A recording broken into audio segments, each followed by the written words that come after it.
અકોટાની શ્રી સેવાસ્ય કોમ્પ્લેક્સમાં પાણી ભરાતા દુકાનદારોને ભારે નુકસાન, વળતરની માંગ.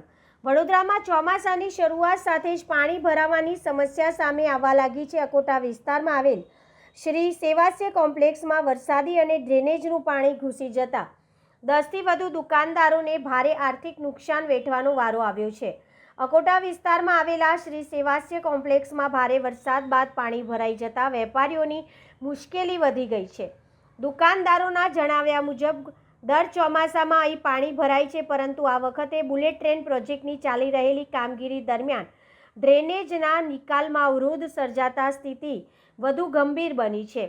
કોમ્પ્લેક્સમાં પાણી ઘૂસી જતા 10થી વધુ દુકાનોમાં રાખેલો માલ પલળી ગયો હતો. ખાસ કરીને રેશન કાર્ડ ધારકોને વિતરણ માટે રાખવામાં આવેલા સરકારી અનાજની અનેક બોરીઓ બગડી જતા વેપારીઓને મોટું નુકસાન થયું હોવાનું તેઓ જણાવી રહ્યા છે. વેપારીઓનો આક્ષેપ છે કે જો ડ્રેનેજ વ્યવસ્થા સમયસર સુચારુ કરવામાં આવી હોત તો આ નુકસાન ટાળી શકાય તેમ હતું. હવે દુકાનદારો તંત્ર પાસે માંગ કરી રહ્યા છે કે પાણીના નિકાલની કાયમી વ્યવસ્થા કરવામાં આવે અને થયેલા નુકસાનનું યોગ્ય મૂલ્યાંકન કરી વળતર આપવામાં આવે, જેથી તેઓને આર્થિક રાહત મળી શકે. આ સેવા શોપિંગ સેન્ટર છે સાહેબ, પણ આ વરસાદના કારણે લોકો એટલા દુઃખી થઈ ગયા છે. તમે આ કોમ્પ્લેક્સમાં તમે આવીને જુઓ, આજુબાજુ આ લોકો ખાડો પાડીને ગયા છે પાણીનું, ખાડામાં પાણી નાખવા માટે, કે રોડ પર પાણી ના ભરાય. પણ ખાડામાંથી પાણી કઈ બાજુ જાય છે એનો તો કઈ તમે નિકાલ કરો. આજે આ માણસો ગરીબો રહે છે એ બાજુ.